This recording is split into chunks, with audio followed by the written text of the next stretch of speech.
So, a West Virginia delegate has been charged with enticing a minor using Roblox and Snapchat. Strap in, folks. It's going to be a rough ride on this one. This article comes out of Charleston, West Virginia. A West Virginia delegate has been charged with enticing a minor. According to a criminal complaint from the U.S. District Court for the Southern District of West Virginia, Delegate David Elliott Pritt, a Republican out of Fayette, was arrested Wednesday and faces one count of enticement of a minor. Pritt was arrested and he is set to be released from custody this Monday, July 27th. A spokesman for the U.S. Attorney's Office tells Channel 13 News that the prosecutors will be invoking the rebuttable presumption that he remain in custody throughout the case. I say never let him out. The complaint says the investigation began on July 9th after a 15-year-old girl's family reported that Pritt had allegedly SA'd her. The complaint identified Pritt as a high school teacher in Fayette County and previously a middle school teacher in Fayette County. According to the complaint, this teenager had told authorities that Pritt began communication with her and at least one other female student when she was in the 8th grade through an online game, Roblox. Of course it's Roblox. She told authorities the communication was then moved to Snapchat, the complaint says. The victim told authorities that the conversations gradually became more personal, with Pritt claiming that he loved her by the end of that school year. The complaint goes on to say that the victim said in the summer of 2025, Pritt allegedly sent her an inappropriate photo and began requesting inappropriate photos of her. According to the complaint, the victim said that Pritt allegedly initiated a physical relationship later in 2025.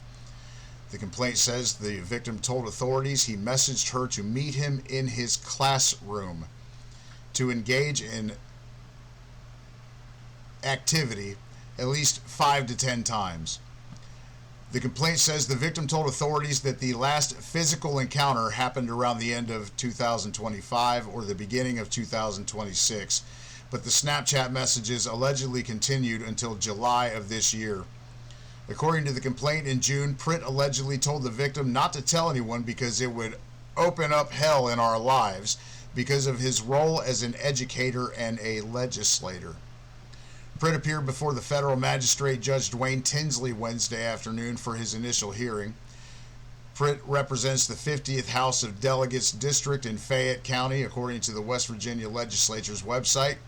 Pritt serves on the Education, Educational Choice, and Higher Education Committees, as well as the Corrections and Public Safety, Education, and Veterans Affairs Interim Committees. I'm so sick of these people existing in our society. All you got to do is scroll through YouTube for a few minutes and you can see that there's an endless stream of content where these predator poachers are able to just cast bait out there with a decoy program and hook them and reel them in. And there is no shortage of this content. It's an endless supply because there are so many of these grown adults that would go after our children. And the court system seems to be far too lenient because these guys are not afraid.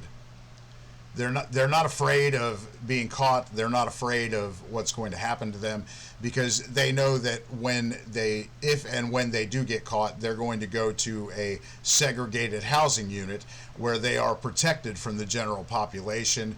And most of the time, they don't have to face any kind of what normal people would consider to be prison justice. They all get housed together, and they're pretty much in protected custody in most prisons, and it's just it's deplorable. And then when they're let out, they say that they're rehabilitated. There is no rehabilitation for a child predator. These are not even people. These are monsters. These are monsters that are wearing costumes that disguise them to look just like you and me. It could be your neighbor. It could be a relative. It could be a school teacher. because these people seek out employment positions or community positions of influence where they gain access to children, pastors, Sunday school teachers. Not to say that all of them are like that, but it seems like there's more and more of them being exposed every day. And this has to stop. The system has to change. The mandatory sentencing guidelines for child predators needs to be changed to the point that there's an example set for the ones that haven't been caught yet.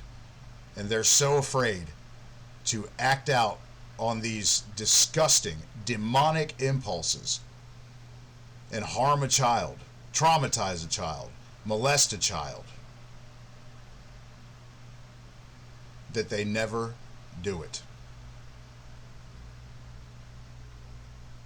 If anybody agrees with me, I look forward to reading your comments.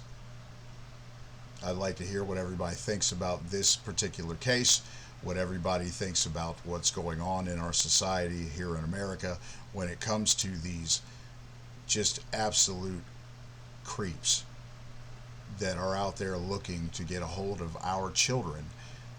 They're looking for them online, they're looking for them in the schools, they're looking for them on the playgrounds, and it's to the point that we as parents can't take our eyes off of our children even for a second. We have to worry every second of every day, even when they're just playing a simple, what's supposed to be a child's game like Roblox. Now, if you don't know about Roblox and the issues that it has had, I encourage you to look up Schlep, S-H-L-E-P. He's a poacher that started reeling them in off of Roblox. And Roblox sent him a cease and desist letter because he was exposing their game for pretty much protecting predators and facilitating these predators to be able to get in contact and groom our kids. Anyways, I look forward to reading your comments. Like and subscribe. I'm not a new channel, but I'm trying to grow. And I believe that this is going to be a good portion of my content, is trying to make people aware of the things that are going on. Have a good day.